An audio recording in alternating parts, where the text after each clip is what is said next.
the review show on the Al Media channel on YouTube. But first, like I always tell you, you have to subscribe to this channel for more info, insight on all the games that were played across the European top 5 leagues, especially in the Premier League, where over the weekend there was a crunch game at the Etihad, full of drama after 90 minutes, where Erling Haaland had to approach Mikel Arteta, head coach of Arsenal, just to tell him to be humble after that disappointing 2-2 draw. City feeling that they just let 2 points slip through their fingers. But for Arsenal, there's still the title charge on course for them. But also in Italy, there was a big game where the two rivals who share the same stadium, but it was at the Giuseppe Meazza, not the San Siro, because Inter Milan were playing at home, and they were shocked by AC Milan after they lost by 2-1. And there's more news in the Spanish La Liga, because both giants, Real Madrid and then Barcelona, are still unbeaten. But it's Barcelona with a 100% record so far. So it's the review show here on the Al Media channel on YouTube. Don't forget to subscribe, and then also let's hear from you in the comment section, because we will be reading all your thoughts in the subsequent editions. So whatever you have to say, who do you think will be winning the league? Do you think Arsenal are in pole position to win the league after, forcing City to a 2-2 draw away at the Etihad? Gabriel says City will be welcomed back at the Emirates, and everyone just can't wait for what might happen in that one. But for Barcelona and then Real Madrid, who do you think has the best squad, and who do you think, or which of these two teams do you think will reign supreme at the end of the season? So that's why we have you hooked on here, and I've been joined in the studios by one of the best when it comes to insightful, educative, and incisive analysis in the person of Atiga Mauli Force to help us with the tactical breakdown of how some of these teams manage to get the win over the weekend. Welcome. Thank you to that. First of all, let me take your impression, from that game. We would come to the game, in perspective tactically, and how that game went, how Arsenal managed to hold City, with just 10 men, quite resolute and resilient from the Gunners. But first of all, did you just side with what Haaland did, after the game? Was it as a result of frustration, or you just think, they feel that Arteta and the Gunners are beginning to crawl, away from the shadows of Pep and his charges? Well, Jose, I think that they feel the pressure from us now. They have realized that for the past 2-3 seasons, it is only Arsenal that is going to break their mojo. It is only Arsenal that is going to break their genes of trying to dominate the English Premier League. And if you look at what really went on a day, if it were any other day, right? If it were any other season, Arsenal would have lost that much, about maybe 3-4 goals. But on the day, it just shows you that what Arsenal has grown. Arsenal has left, in terms of personality, in terms of courage, in terms of growth. Yeah. To the extent that even with the man down, they were not scared. You understand? I mean, they played their hearts out, and they've got some experience about them this season that over the past couple of seasons they've not been able to have. Yeah. But sometimes it frustrates if you really feel that you needed to win, but at the end of the day, even against 10 men, you've not been able to win. Then it boils down to the perception that, are you good enough? You understand? And on the day, Haaland did indicate that he was really frustrated. No, but was it necessary for him to have approached Mikel Arteta and ask him to be humble? And I don't know, but in context, what do you think he was trying to tell Mikel Arteta? Well, to me, I think that is disrespectful. It is. But I'm not going to hold it against him. You understand? Because you in the spirit of competitive football, you don't try to as much as possible, despise the opposition. Yeah. But this is Arsenal against Mancity. The two teams are going to be rivalries this season, and these two teams have gone against each other over the past 2-3 seasons, right? So on the day, they really, into perspective, realize that over the past 5 matches that both teams have played at the Etihad, Arsenal had never gotten a win. Yeah, but it's been cagey in all those games. Very, very cagey, but most likely, City have always had a win when it comes to the Etihad. Yeah. But on the day, they found it very, very tough to bring the Arsenal team down. So it just tells you that Arsenal has grown, Not because they were the better team on the day, because even with 11 men against 11, City were dominating. Yeah. Just that Arsenal with their first attack got a goal, with their second attack got a goal again. So it just tells you that they were efficient on the day. So yes, it is frustration, but at the end of the day, it is to be expected. I think one of the strengths of Arsenal this season has to do with how they attack aerial balls and how deadly they've been from set pieces. But you look at Gabriel, who is always at the receiving end of these balls, scored in the North London derby. His goal won Arsenal all 3 points. And we saw him again with a thumping header. How is this new setup, with Gabriel, just banging in the goals to help the team, going to help them? Because we saw how hungry they were to win at the Etihad. For the past 3 years that Arsenal brought in, was the name, Mikel Arteta. They brought in a set piece coach, you understand, and it is something that they've been able to work on. And for the past 3 years, no team in the English Premier League has been able to score more goals from set pieces compared to Arsenal.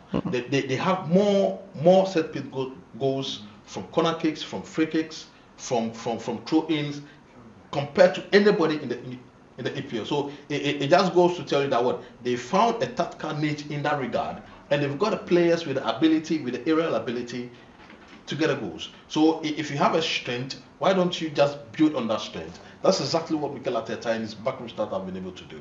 But you see, it boils down to the fact that they've got the players to understand. Because Josiah, I always say that when you have a tactical disposition that the players do not understand or appreciate, it's never going to work. If you have a tactical understanding that the players buy into and they are ready to immerse themselves into, it makes the job easier. And you get to the point. So if you have Gabriel, who is a towering defender, who always is going to be at the other end of the pitch, which is the attacking third, which is under normal circumstances not his duty. But when it comes to set pieces, he has to be there. Yeah. Then it simply means that he has bought into the idea of getting goals from set pieces. So it's just about, as a coach, getting your defenders or getting your players to understand the concept first and foremost, and be able to buy into the concept, appreciate the concept, and then interpret the concept. So these are the 3 key facets of any tactical disposition, and they've been able to interpret the concept to the core. We're looking at the actions that happened in that game. Quite some drama, because first it was Rodri that got injured, and we're hearing per multiple reports that he could be out for 8 months at least, and that means that he's out of the season. He's not going to play any games this season. But how is that big of a blow to City, especially when you consider them, trying to win their 5th consecutive title? You think the absence of Rodri, they've done it without KDB, they've done it without Haaland before. We know them, they always find a way. But you think Rodri, who's has been so immense for this team, you think his absence is where you say, yeah, they are doomed? City is not reliant on one player. Yeah. You see, for a couple of matches, you might feel the void, right? Maybe 2-3 matches, you might feel the void. Okay. But at the long run, Pep Guardiola has a nuance to twerk tactically and technically to prevent that absence from being felt. Remember, he has got Kovacic, he has got Nunez, right? And he's brought Gundogan back. So you just have to ask yourself that, to what extent is that going to affect them? Yeah. If it were to be another team, if it were to be another coach, I would say that yes, it's going to affect them, because Rodri is by far the best defensive midfielder for the past 2 years. He's been the best defensive midfielder. And you think the options they have available now could match or even give up to 70 or 80% of what Rodri is? They are not going to match what he's going to give you. You understand? They are not going to match what Rodri is going to give you. But that is why you need a tactical twitch. That's why you need a tactical overhaul for you to be able to bring the other players up notch, right? Because at the end of the day, if you want Kovacic or Gundogan or Nunez to give you what Rodri gives you, you are never going to get that. Okay. But they have qualities that Rodri do not have. I get to the point. So it is up to Pep Guardiola to change the system, to change the formation, and then give the players the needed tactical understanding to tweak, right? To suit what is going to happen. But you see, it is not dependent on the players. It is dependent on Pep Guardiola as a coach and his backroom staff to find a new approach. Because City has got a wealth of talent. City has got a bench that can go to another team and start. So the absence of Rodri, if that is going to be an excuse, then I don't think that City is well oiled enough to be fighting for the EPL and the Champions League, because they've got so much depth that they can compete on different fronts. So the absence of Rodri, yes, is going to affect them, but that is not going to be the reason for them not to win the league. You think they are still favorites to win the league? Of course, they are. Of course, they are. Wow. All right. So that's with the game that happened at the Etihad, where Manchester City were held to a 2-2 stalemate by their rivals in recent times, title challengers as well. That's the Gunners. It was an epic game at the Etihad, and after that game, it was Gabriel telling Manchester City that surely they'll welcome them at the Emirates. So that's what happened over there. But in Italy, it was also another, two rivals are being pinched against each other. It was the Derby d'Italia between Inter Milan, who were playing at home, at the Giuseppe Meazza against AC Milan. And guess what? Against all odds, it was AC Milan that carried the day by 2-1. Very shocked by that scoreline. I was really shocked, yes, because the connoisseurs and the pundits of the game did believe that at the end of the day, AC Milan has no firepower to win a match. I was surprised because. But did you tip AC Milan too? Did you give them a dog chance to win that game? No, that's why I did indicate that per my perspective, per the analysis that I've been able to do.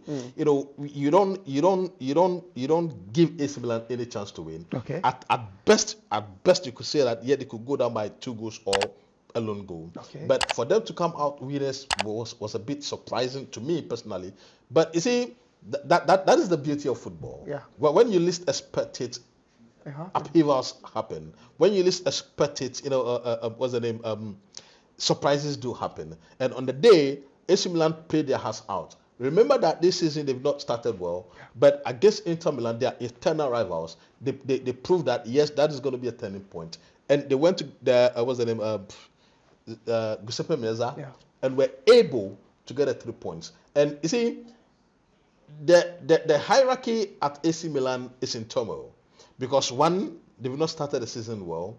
Two, they've brought in so much quality. They've brought in quality to the extent that they should be fighting with Inter Milan and Juventus for the title. But where they are currently does not befit the quality that they have. So winning against Inter Milan just tells you that what? If they are able to keep the momentum up, the reason for which they've been able to bring in so much quality would be proven right. But I think that is just a tumble for Inter Milan, because they are still by far the best team when it comes to the Italian Serie A.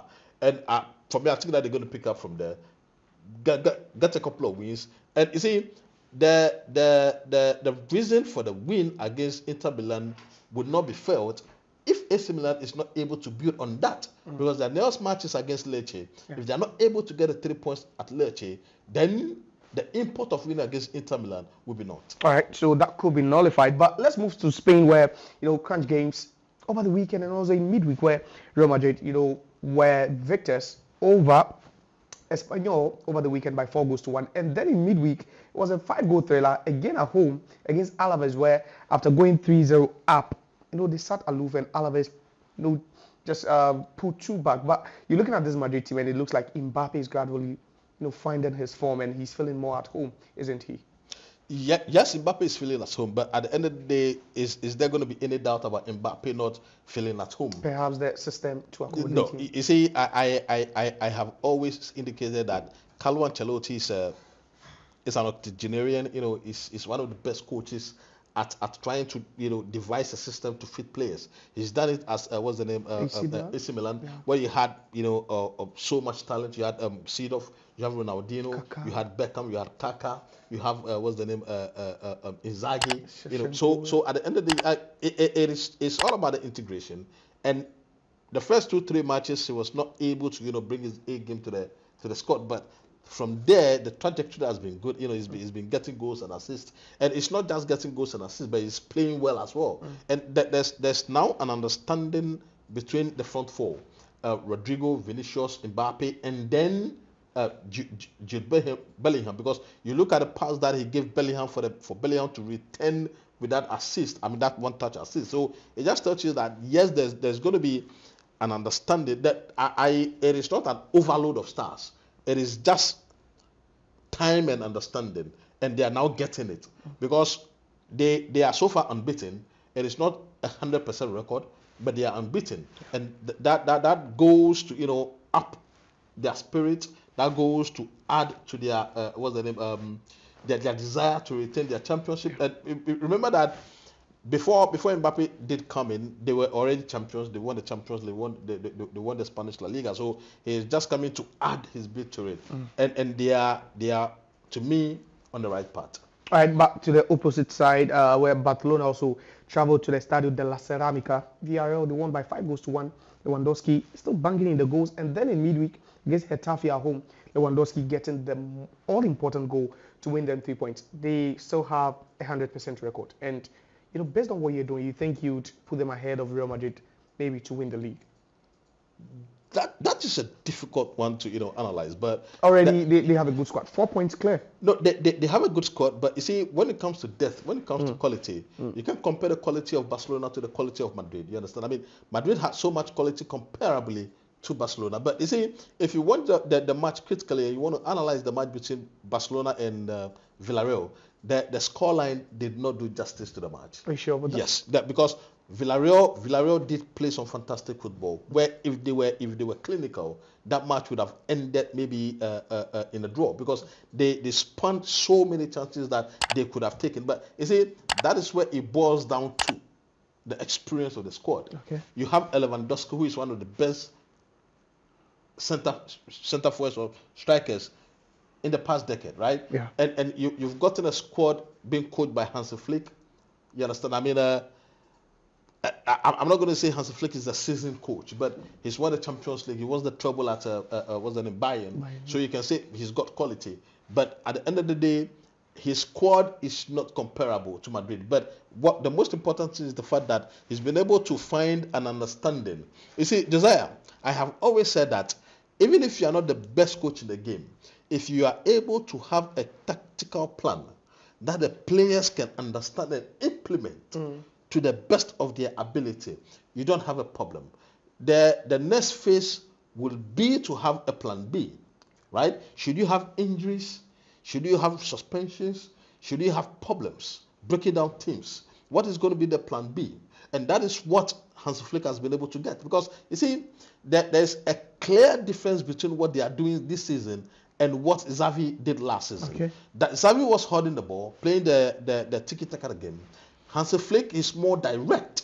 And that is what the players are happy with, because Yamal has come out to say that they are more entwined, they are more happy with a direct approach instead of trying to keep the ball and then break down opposition defenses. But here they get a ball and within 2, 3, 4 passes, they are in the attacking third of the position half. So that is something that the players have grown to appreciate, because it gives you more fluidity, it gives you more attacking urge, it gives you more opportunities to create goals, and that is what attacking players like to do. You understand? Instead of trying to hold and keep the ball without end products. And that's exactly what Hansi Flick has been able to implement. But to say that they've got the edge when it comes to winning the league, I would say that it is early this yet. They have a 4-point gap between them and Madrid. Yeah. But when it comes to the depth as to which team is going to be able to sustain their onslaught, their attack on the Spanish La Liga, I think that is going to be a tough ask. But who is winning the league? No, it is too early. It is too early. It is too early to call.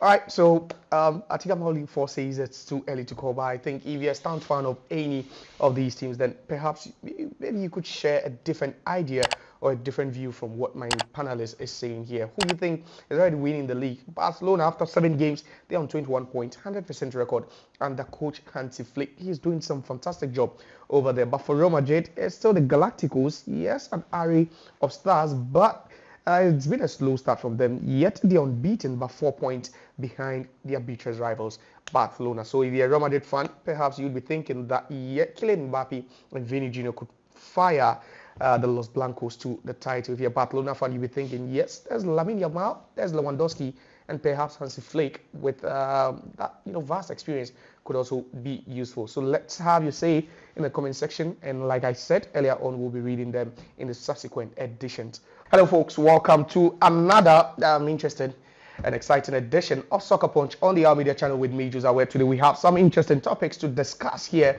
in the studios. It's already getting heated here. And yes, it's always about Manchester City Pep Guardiola and his charges and the recent blow to the Manchester-based club after their Spaniard midfield general, that's Rodrigo Cascante, picked up an ACL injury, and per multiple reports, he could be out for at least 8 months or almost a year, which is not a good sign for Manchester City. But like that saying always goes, Pep Guardiola always finds a way. But the question we are asking is that in the absence of Rodri, who has been very, very pivotal for Manchester City, he's been every time he's played for City, that it means that they always carry the day. They've only lost one game in 76 appearances where Rodri has played. Tells you how important he is to the setup. So in his absence, how do you think City are going to fare? You think they are still favourites to win the Premier League? Or you think Mikel Arteta and Slot of Liverpool will just be looking at the City team without Rodri and be thinking, yeah, it's a time, a perfect time for us to pounce and win that. And today I have two gentlemen in the studios to do the discussion, help me with it. I don't know the size either one will be taken, but I have Tigat Mauli Force to my left. That's the societal misfit. That's when he's doing some, social things. But he's here with me. Good evening. Good evening. And then I have Courage also to my right, and these two guys will be taking sides. But I don't know, Courage, first with you. You think City are going to miss Rodri, and you think City won't win the title without Rodri? Wow.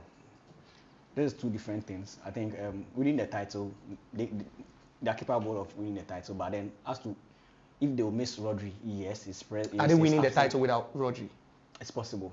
Are they winning the title without Rodri? Yes. They are winning the title without Rodri. Yes. Okay, first, let me come to you.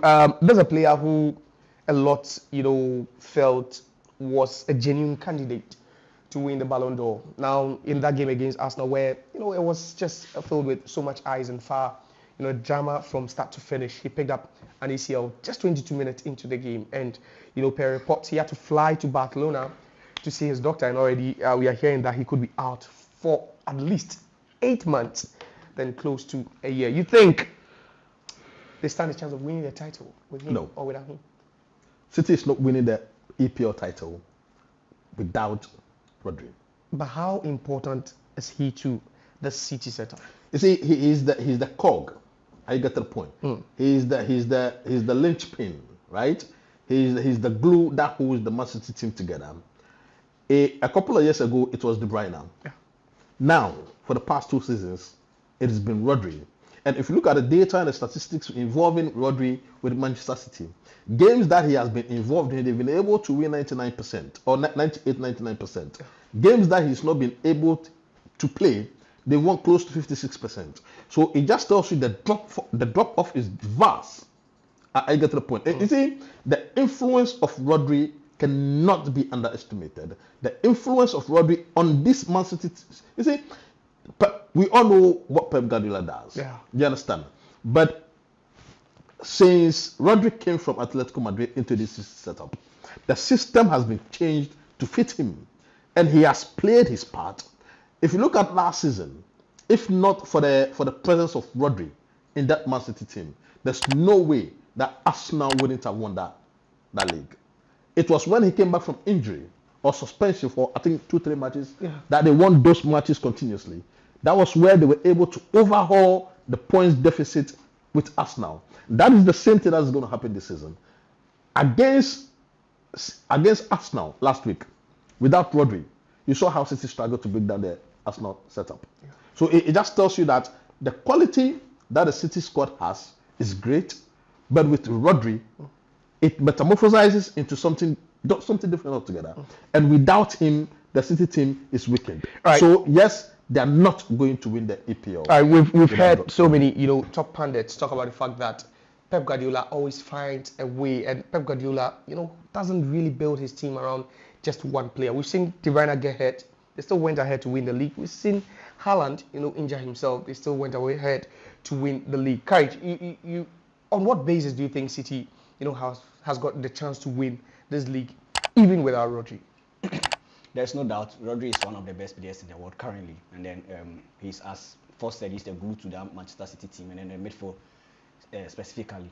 You know, I think they have a couple of players who just step in Rodri's shoe and then make neutralize Are they everything. as Yes. efficient as Rodri? Very much efficient. They are very good. They'll play their role very, very, very well.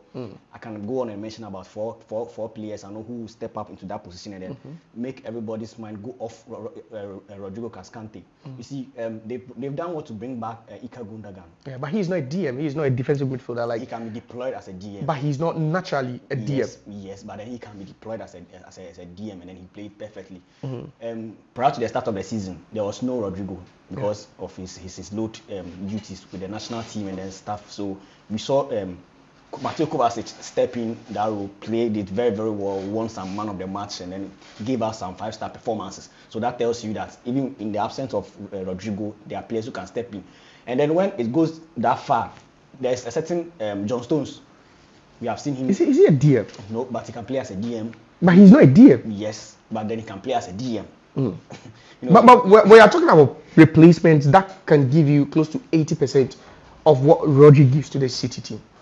Kovacic can give, and Ika Gundogan can give more than 80%. 90% is assured.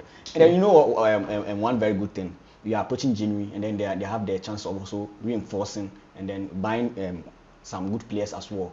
So there are talks that Pep Guardiola is already putting his eyes down, watching certain players for his immediate replacements, such as Zubimendi and co.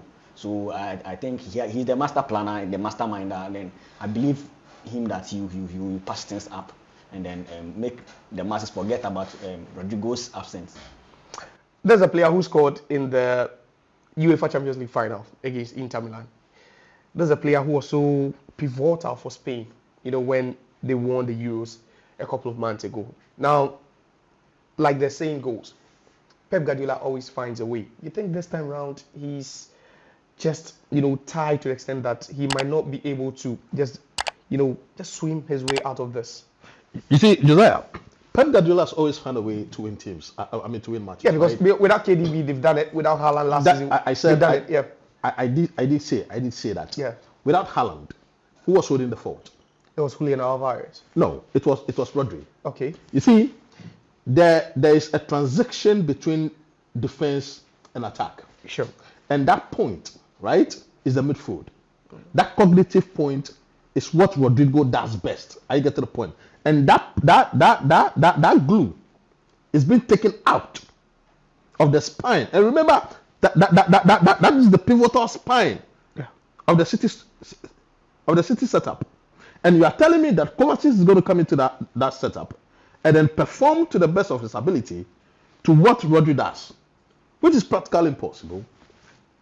Gundogan, as good as he is, it's not the same Gundogan that played for Mancity a couple of seasons ago.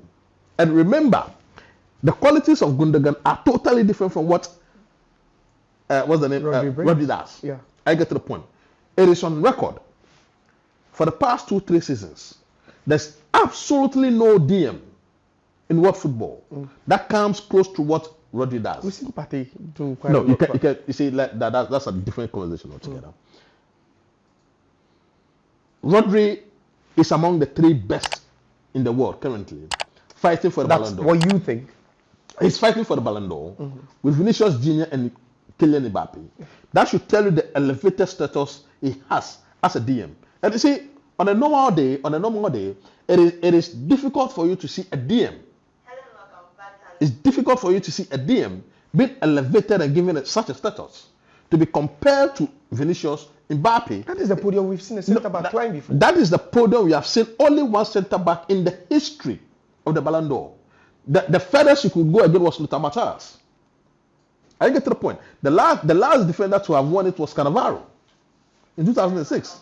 So it tells you how difficult it is for defenders or defensive midfielders to enter into that category. So the point again is that, yes, you can have a replacement, but that replacement is not going to give you absolutely or exact quality than what Rodrigo gives you.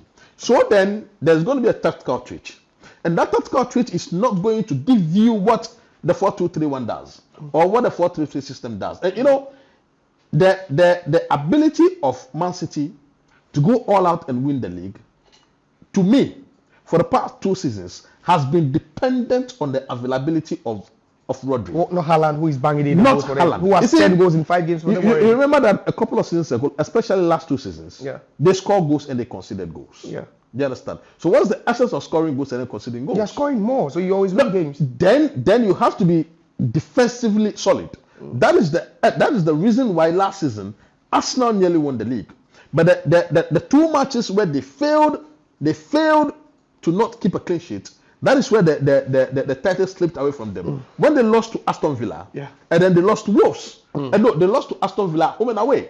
Those were the 2 key matches. That is why it is important and imperative as a team to have in the mode of a DM or in the mode of a player like Rodri. And you see, as I did mention the statistics earlier, with Rodri in the Mancity setup, they are assured that 90% of their matches are going to be won. Guys, I don't think you side with him, looking at how, pivotal Rodri has been. But we saw City 2 seasons ago when they won the league, when they three-peated, when they started playing with a hybrid centre-back, John Stones joining Rodri in midfield.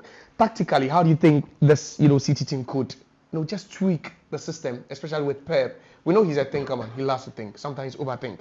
How do you think he's going to get a job done in the absence of Rodri? Pep Guardiola, I think he has options available. You see, we all be surprised that the point is that the mistake you are doing is that nobody is doubting the fact that they've got a depth. I get to the point, but is the quality up to what Rodri is going to give you? Right now, the focus won't be on either the qualities as the same of, but if he's but man for man, you expect quality, and that's the reason why we saw someone like Gabriel Jesus being shipped out to accommodate Haaland, because the quality was vast. So you definitely need someone who can at least, just fill in the boot. Do you think they have it? Mateo Kovacic will do that perfectly. Gundogan will do that perfectly. Even Rico Lewis can be shipped into the midfield. You think Rico Lewis would be inverted fullbacks and stuff. So Guardiola will not miss Rodrigo that much. I think he has the guys, he has the players to fill in for Rodrigo. So he should be back after 8 months, right? Yeah, that's at the end of the season, and he's not coming back. Yes. So for the rest of the season, Guardiola will start playing without Rodrigo. And then I know players like Rico Lewis and stuff who can equally step up and then get the job done. All right, I don't know what you're thinking out there, but we're talking about Rodrigo and his recent ACL injury, which will be keeping him on the sidelines for at least 8 to 9 months, or even close to a year, which isn't good news if you're Pep Guardiola. But if you're Ancelotti, if you're Mikel Arteta, then you'll be full of smiles, because you'll be thinking that, one of the best guys for Manchester City is out, and this gives them the advantage for them to pounce and win the title for the first time in the last 4 seasons. So you can also have, say, as the Soccer Punch on the Almeida channel. Thanks, Atiga Mauli Force, and then also Carrie thinks City can win the league without Rodri. But Force thinks they are doomed and it's done and dusted. Their season is over. But what do you think? So have you say in the comment section. Thanks. My name is Josiah. Bye.